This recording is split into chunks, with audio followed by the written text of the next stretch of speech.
Il est grand, il a les yeux bleus, très bleus. Il marche doucement, s'appuie sur une béquille et lorsqu'il monte sur scène, c'est sous un drôle de nom. Ce grand corps malade, c'est le sien. Hier, il allait bien, solide, athlétique, sportif, mais à la veille de ses 20 ans, il eut un accident. Le grand corps vaillant fut en partie paralysé. Depuis, la volonté et le hasard lui ont permis de reconstruire sa vie.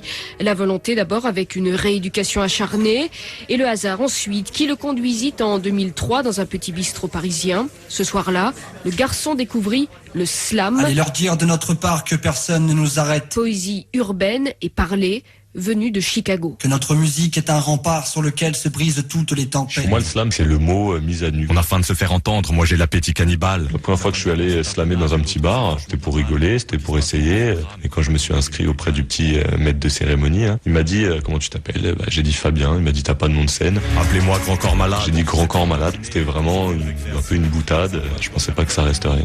Mon de guerre de Sioux et donc mon nom de scène de slam. J'ai pris mon stylo bleu foncé, j'ai compris que lui et ma béquille pouvaient m'aider à avancer. 3 ans plus tard, le garçon a noirci des dizaines de pages. Un producteur l'a repéré.